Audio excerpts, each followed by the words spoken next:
कुदरत सभी व्यक्तियों का परीक्षण करती है। ऐसा कोई नहीं जो सफल हुआ हो और कुदरत ने उसका परीक्षण ना किया हो। जितने भी महान व्यक्ति हुए हैं, जो अभी भी महान व्यक्ति हैं, उन सभी का कुदरत ने टेस्ट जरूर लिया है, टास्क कुदरत देती रहती है। आज विराट कोहली को कौन नहीं जानता, बच्चा बच्चा विराट कोहली के नाम से परिचित है। क्या कभी विराट कोहली के जीवन में संघर्ष नहीं आया? विराट कोहली कैसे बना? आज मैं एक छोटी सी कहानी आपको बताता चलूं, उसके बाद मैं अपने टॉपिक पे आऊंगा। आपको जीवन में सफल होना है, हमें अगर जीवन में सफलता प्राप्त करनी है तो कुदरत के द्वारा दिए गए टास्कों को कंप्लीट करना होगा। कर्नाटक वर्सेस दिल्ली का मैच चल रहा था। विराट कोहली 49 रन पर बैटिंग कर रहा था। उसको खबर मिलती है कि उसके पिता का देहांत हो गया है। पहले दिन के खेल की समाप्ति के बाद जब विराट कोहली अपने घर पहुंचता है तो बहुत ही दुखी होता है। एक ऐसा टास्क उसके सामने कुदरत ने रखा जो शायद अगर उसकी जगह हम में से कोई होता तो इस टास्क को कंप्लीट ना कर पाता। उसके सामने चुनौती थी कि अगले दिन वो बैटिंग करने जाए या अपने पिता का अंतिम संस्कार करे। आगे देखते हैं, विराट कोहली ने अपने कोच को फोन किया। उसके कोच उस समय ऑस्ट्रेलिया में थे। उन्होंने विराट कोहली से कहा कि कोहली, तुमको अपनी टीम के पास जाना चाहिए, तुम्हारी टीम को तुम्हारी जरूरत है। तुम्हें जो होना था वो हो गया, अब तुम्हें तुम्हारा कैरियर देखना है।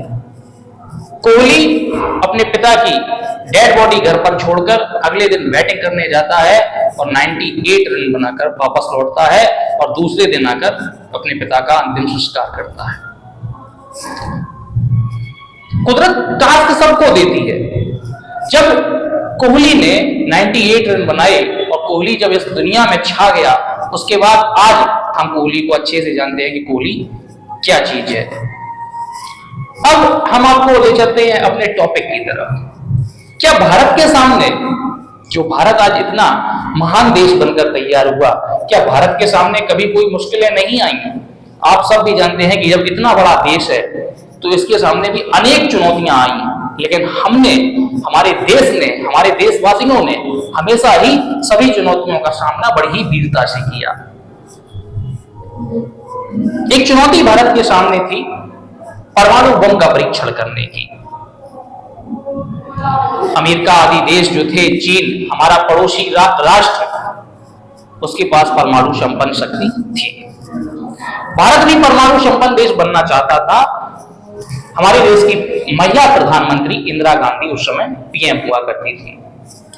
बात कर रहा हूं मैं सन 1973 की। 1973 में इंदिरा गांधी को परमाणु बम बनाने का विचार आया। इंदिरा गांधी ने अपने वैज्ञानिकों से कहा कि हमें परमाणु बम बनाना चाहिए। उस समय परमाणु बम बनाने के लिए बहुत ही चुनौतियों का सामना करना पड़ता था। सीटीबीटी नाम की एक संस्था बनाई गई थी। एक प्रतिबंध लगा हुआ था कि सीटीबीटी के तहत आप परीक्षण नहीं कर सकते, ना ही जल में, ना ही पृथ्वी पर और ना ही हवा में। यानी ना ही आप हवा में परीक्षण कर सकते हैं, ना ही आप जमीन पर परीक्षण कर सकते हैं और ना ही आप जल में परीक्षण कर सकते हैं। अगर आपने बम किसी तरह बना भी लिया तो आप उसका परीक्षण नहीं कर सकते। अब भारत में यूरेनियम नहीं मिलता था उस समय और परमाणु बम बनाने के लिए यूरेनियम की आवश्यकता होती थी। एक और बाधा थी एनएसजी नाम की। अमेरिका ने एनएसजी लगा रखा था कि कोई भी देश एनएसजी किसी भी देश को प्रोवाइड, यूरेनियम किसी भी देश को प्रोवाइड नहीं कराएगा। अब भारत के सामने यूरेनियम की समस्या। इंदिरा गांधी ने दिमाग लगाया। इंदिरा गांधी ने अमेरिका को ही मिलने गई। अमेरिका से कहा कि हम अपने गुजरात के तारापुर में बिजली संयंत्र लगाना चाहते हैं, हम बिजली बनाना चाहते हैं। अमेरिका ने कहा बहुत अच्छी बात है, आप बिजली बनाइए, आप बताइए हमसे आप क्या सहयोग की उम्मीद करती हैं। तो इंदिरा गांधी ने कहा कि हमको 300 करोड़ रुपए की आवश्यकता है। अमेरिका बहुत ही प्रसन्न हुआ, बोला रही ये तो बहुत अच्छी बात है, ये तो हमारे लिए बहुत ही फायदे की सौदा है। जबकि खर्च आता केवल 200 करोड़ का। इंदिरा गांधी की आप काबिलियत देखिए, इंदिरा गांधी ने 300 करोड़ रुपए अमेरिका से लिए और काम प्रारंभ हो गया।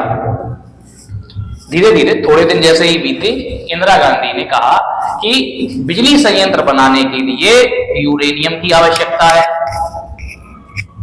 अमेरिका ने कहा अरे, तो इंदिरा गांधी ने कहा कि ऐसा कीजिए, ये सब अपना आप ले जाइए, ये हटाइए, आप अपना ये बिजली संयंत्र वगैरह उखाड़िए, ले जाइए। तो फिर कहा क्या बात क्या है, आप बताइए तो सही, आखिर क्या हुआ, आप ऐसे क्यों बोल रहे हैं? बोले नहीं नहीं नहीं, ये हम नहीं लगाएंगे अपने यहाँ। बोले बताओ तो बात क्या है, इतना रुपए इन्वेस्ट हो गया। बोले बात ये है कि हमारे यहाँ तो यूरेनियम है नहीं और आप यूरेनियम देंगे नहीं। बोले क्यों? बोले आपने ये लगा रखा है एनर्जी, इसके तहत कोई किसी को यूरेनियम दे नहीं सकता। बोले अरे आप परेशान मत होइए, हम आपको यूरेनियम देंगे, आप काम चालू रखिए। तो इंदिरा गांधी ने कहा ठीक है, आप लाइए यूरेनियम लाइए, उसको यूज कहां करना है वो हम समझ लेंगे। यूरेनियम अमेरिका से आया, कुछ हिस्सा उसका तारापुर में बिजली संयंत्र में प्रयोग किया गया और अधिकतर हिस्सा उसका परमाणु बम बनाने में प्रयोग में लाया गया। पहला परमाणु परीक्षण भारत में मई 1974 में हुआ, जिसका नाम था स्माइलिंग बुद्धा। स्माइलिंग बुद्धा के नाम से पहला परमाणु परीक्षण भारत में हुआ। इंदिरा गांधी जो उस समय प्रधानमंत्री हुआ करती थी। अब जैसे ही भारत में परमाणु परीक्षण 1974 में हुआ, अमेरिका बहुत ही क्रोधित हुआ, बहुत गुस्सा गया। बोले अरे ये आपने क्या किया, आपने ये परमाणु बम का परीक्षण किया। और वो परमाणु बम पूरी तरीके से सक्सेसफुल नहीं हुआ, वो ऐसे ही फुस से हो गया, विस्फोट हुआ ही नहीं, फेल हो गया। अब तो बड़ी दिक्कत की बात हो गई। अगर वो सक्सेसफुल हो जाता परमाणु परीक्षण, तब तो किसी से डरने की कोई बात नहीं थी। हमारे पास परमाणु बम है, आपके पास है, हमारे पास भी है, आ जाइए युद्ध के मैदान में। लेकिन हुआ क्या कि वो परमाणु परीक्षण हो गया फेल, वो परमाणु बम फुस हो गया। अब अमेरिका ने अपनी आंख टेढ़ी कर ली भारत से। धीरे धीरे समय बीतता गया, लेकिन इंदिरा गांधी ने परमाणु परीक्षण को बंद नहीं किया, परमाणु कार्यक्रम को बंद नहीं किया। और आगे आने वाले जो पीएम थे, उन लोगों ने भी परमाणु बम का कार्यक्रम बंद नहीं होने दिया। लेकिन किसी भी प्रधानमंत्री में इतनी हिम्मत नहीं थी कि वो परमाणु परीक्षण कर सके। समय बीतता गया, भारत के प्रधानमंत्री बने श्री अटल बिहारी वाजपेयी जी। उन्होंने आके कलाम साहब से कहा, एपीजे अब्दुल कलाम, जो कि एक बहुत ही बड़े वैज्ञानिक थे, सम्मानीय व्यक्ति और बहुत ही होशियार इंटेलिजेंट व्यक्ति थे। तो अटल जी ने कलाम साहब से कहा कि कलाम साहब, मुझे किसी भी कीमत पर परमाणु बम चाहिए, आप जैसे भी बनाना चाहें आप बनाकर दीजिए, आपको सारी छूट है, आप जो भी करना चाहें वो आप कीजिए। उन्होंने अपने पीएमओ में भी कह दिया था कि कलाम साहब को जो भी चाहिए आप कलाम साहब को प्रोवाइड कराइए, मुझे किसी भी कीमत पर परमाणु बम चाहिए। कलाम साहब ने कहा ठीक है, आपको मिल जाएगा।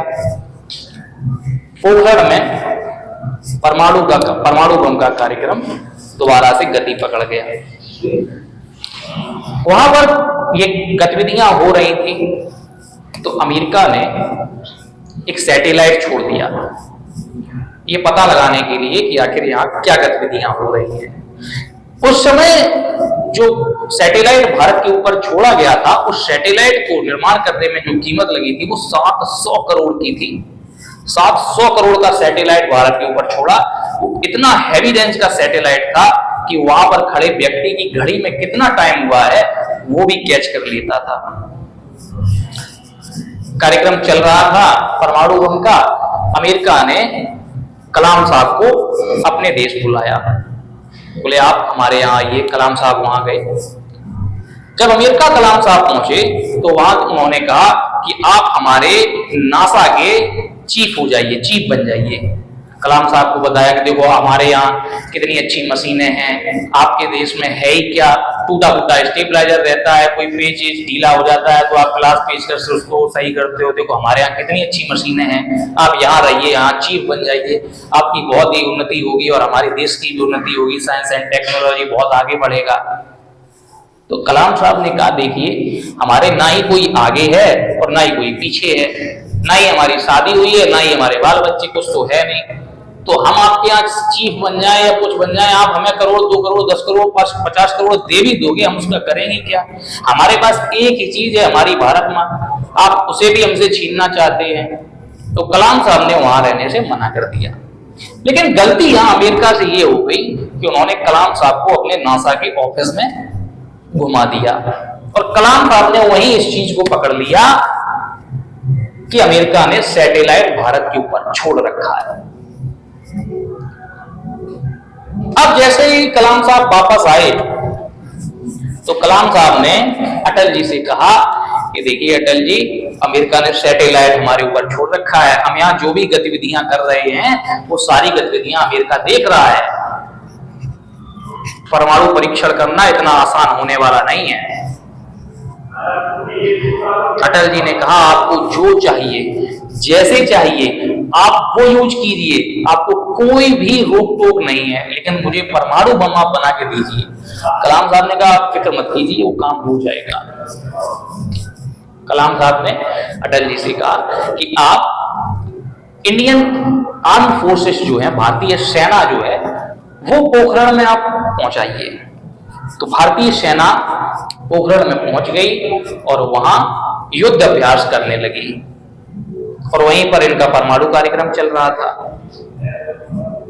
जब युद्ध अभ्यास हो रहा था तो वहां मकान बनाए जा रहे थे, घर बनाए जा रहे थे, एक फेक नदियां बनाई जा रही थी, तालाब बनाए जा रहे थे, कुएं बनाए जा रहे थे। तो ये क्यों बनाए जा रहे हैं, क्यों बनाए जा रहे हैं? तो बताया अरे ये इसलिए बनाए जा रहे हैं कि ये देखेंगे, आर्मी वाले देखेंगे कि देखो कितनी हमारी मशीनें बढ़िया हैं, देखो तोड़ देती हैं मकान, ये फोड़ देती है, इसलिए बनाए जा रहे हैं।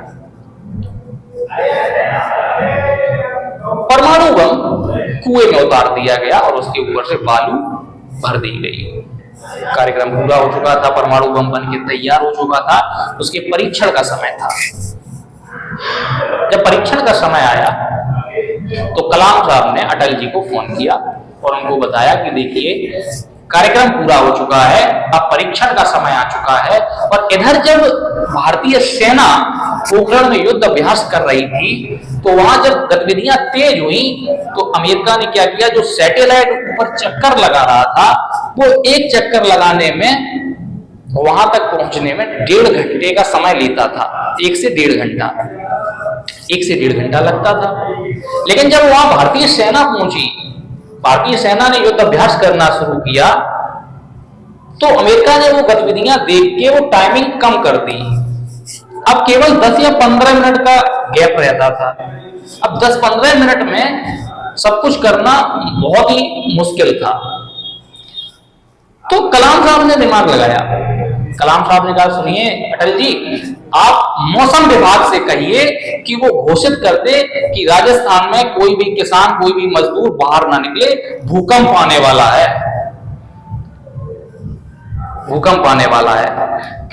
अटल जी ने फोन कर दिया, मौसम विभाग ने घोषणा कर दी, बोले कोई भी राजस्थान में व्यक्ति बाहर ना निकले, भूकंप आने वाला है। 11 मई के दिन परमाणु परीक्षण, पहला परमाणु परीक्षण कलाम साहब ने कर दिया।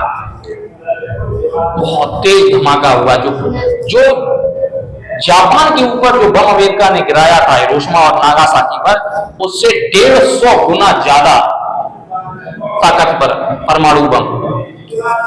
लेकिन बहुत तेज आंधी उठी, बहुत तेज गुबार आंधी का जब परमाणु परीक्षण हुआ तो जो सैटेलाइट था उसने पकड़ लिया। इधर हमारा पड़ोसी देश पाकिस्तान, भूकंप वहां तक पहुंचा परमाणु परीक्षण का। तुरंत वो सैटेलाइट ने फोटो पकड़ के नासा को भेजी। नासा को भेजी, गुबार उठा है, धुएं का गुबार, आंधी, मिट्टी उड़ रही है, कुछ हुआ है। अरे वो कुछ नहीं हुआ है, वो देखो सुने नहीं तुम, वहां पे बताया है कि वहां पे आंधी आने वाली है, भूकंप आने वाला है, कुछ नहीं है। तो फिर सैटेलाइट घूम गया। फोन किया अटल जी को, बोले परमाणु बम ठीक है, फूट गया, बढ़िया, परीक्षण सफल। अटल जी बोले एक दो और फोड़ के देखो यार, पता चले एक फूट गया दूसरा ना फूटे। एक और फोड़ा गया, सक्सेसफुल दोनों ही। फिर सैटेलाइट ने पकड़ के भेजा, बोले ये देखो ये फिर से आंधी उठ रही है। बोले अरे तुम पागल हो, भूकंप आया हुआ है भारत में। इधर ये पाकिस्तान में भूकंप पहुंच रहा था, पाकिस्तान वालों ने फोन करके बताया अभी पगलों परमाणु बम छोड़ दिए, फोड़ दिए हैं। बोले तुमको नहीं पता भूकंप है। जब सफल हो गया परमाणु कार्यक्रम, दो दिन बीत गए, एक दिन बीत गया, तो अटल जी और कलाम साहब ने बात की। बोले अमेरिका कुछ बोल क्यों नहीं रहा है यार, 2 दिन हो गए, ये कुछ कह क्यों नहीं रहा अमेरिका, कोई बात ही नहीं हो रही है। तो अटल जी ने कहा कि देखो अब ऐसा है, परमाणु बम हमारा तैयार है बनके, अब आप 2 और फोड़ दीजिए और खुलेआम फोड़ दीजिए। 11 मई को 3 परमाणु बम और फोड़ दिए गए खुलेआम। अब भड़बड़ाया अमेरिका, बोले अरे ये क्या हुआ, यहाँ क्या हुआ। अटल जी बोले हमने परमाणु बम का परीक्षण किया और हमारा परमाणु बम का परीक्षण सफल रहा। अब अमेरिका बोले कि वो ये बहुत ही गलत किया। वो गए नासा वालों के पास, नासा से कहा, बोले तुम पागलों यहाँ बैठे हुए हो, तनख्वाह ले रहे हो, किस काम की तनख्वाह ले रहे हो, तुम देख नहीं पा रहे हो कि यहाँ पे देखो उन्होंने फोड़ दिया परमाणु बम, तुम किस चीज की तनख्वाह ले रहे हो यहाँ पे बैठ के। बोले कि अरे साहब हमने आपको फोटो भेजी तो थी कि वो वहां पे आंधी उठ रही है, आंधी का गुबार, तब आप कह रहे थे कि वहां पर वो भूकंप आया है। फिर उन्होंने, अमेरिका ने भारत को कड़ी चेतावनी देते हुए कहा कि हम भारत को कभी भी परमाणु शक्ति संपन्न राष्ट्र नहीं मानेंगे और इस घटना के लिए भारत को भारी भरकम नुकसान उठाना पड़ेगा, भारी भरकम जुर्माना और भारी भरकम इसके लिए क्या कहते हैं उसको, आप चेतावनी दी गई कि अब भारत को इसके लिए बहुत ही बड़ा जुर्माना भुगतना पड़ेगा। अब अटल जी ने प्रेस कॉन्फ्रेंस की। अटल जी ने कहा प्रेस कॉन्फ्रेंस में कि जो चीज हमारे पास है उसके लिए हमें किसी दूसरे देश के प्रमाण की आवश्यकता नहीं है, और जिस राष्ट्र को भी ये लगता है या जिस राष्ट्र को भी ये भ्रम है कि हमारे पास परमाणु बम नहीं है, वो आ जाए युद्ध के मैदान में, आमने सामने आ जाए और अपना भ्रम दूर कर ले। टूटेंगे भ्रम सारे धीरे धीरे। ये थे अटल जी। परमाणु बम बन के तैयार हो गया। पाकिस्तान भी परमाणु बम बना के बैठा हुआ था, फोड़ नहीं रहा था अमेरिका के डर से। जैसे ही भारत ने फोड़ा, 4-5 दिन उसने वेट किया कि देखो अमेरिका क्या करता है, इनके ऊपर अमेरिका क्या करता है, और 5 या 6 दिन बाद जब कुछ भी नहीं हुआ, पाकिस्तान ने भी परमाणु बम फोड़ दिया। खेल गया वो भारत के ऊपर, खेल गया, बोला कि अरे जो इनका होगा वो हमारा भी हो जाएगा। जब अमेरिका बोला पाकिस्तान से, अरे पगला तूने क्यों फोड़ दिया, पाकिस्तान बोला कि तुम हमको कमजोर समझ के डांटते रहते हो, जो भी करना है तो उसको भारत वाले को बोलो अब्बा अब्बा ने फोड़ दिया, उनको बोलो तो जो सजा तुम भारत को दो वो सजा तुम हमें भी दे देना, हम तैयार हैं। अब अमेरिका किसे आ गया। अब अमेरिका ने भारत एवं पाकिस्तान पर कई प्रकार के प्रतिबंध लगा दिए कि कोई ना ही आप अपना सामान किसी अन्य देश में बेच सकते हो और ना ही किसी देश से आप सामान खरीद सकते हो। इस तरह से भारत की इकोनॉमी जो थी वो पूरी तरह चरमरा गई और पाकिस्तान की भी इकोनॉमी टूट गई। लेकिन भारत की इकोनॉमी को बचाने में योगदान रहा उन 55 लाख भारतीयों का जो भारत से बाहर दूसरे देशों में रहकर काम करते हैं। तो वहां वो काम करते थे क्योंकि भारत का आदमी मल्टी टैलेंटेड होता है, वो पेंटिंग करता है, पुताई करता है, पुताई करने का काम करता है। तो उससे कहो कि आप ये बिजली का लाइन खींच दो, यहाँ खींच देंगे, थोड़ा बड़ा कर लेता है काम। अच्छा, अमेरिका के जो आदमी होते हैं, इन पश्चिमी देशों के जो मजदूर वर्ग का व्यक्ति जो होता है वो स्पेशलिस्ट होता है। वो अगर पेंटिंग करेगा तो वो केवल पेंटिंग ही करेगा। भारत का आदमी मल्टी टैलेंटेड होता है, गाड़ी चला लेता है, हाँ चला लेता है, बोले पेंटिंग कर लेते, बोले हाँ कर लेते हैं, दो चार काम तो वो कर ही लेता है और कभी भी बुरा नहीं मानते हैं। जैसे 5 बज गया, काम का समय समाप्त हो गया, उससे कोई ये पैकेट नीचे उतार दो, ये आलू का पैकेट है उसको नीचे उतार देगा। खाना भी नहीं मिले तो भी कोई दिक्कत नहीं, भारत के आदमी को खैनी निकाल के रगड़ेगा, खा लेगा, काम करता रहेगा। आगे पाकिस्तान की इकोनॉमी बुरी तरह टूटी क्योंकि पाकिस्तान के आदमियों को कोई काम पर नहीं रखता है, क्योंकि ये साले ऐसे होते हैं कि इनको पाकिस्तान में लड़ाई हुई हो और ये बैठे हैं अमेरिका में, तो ये आप अमेरिका में लड़ जाएंगे, बोले तुम्हारे इन्होंने हमारे भाई को क्यों मारा, वहां लड़ जाएंगे।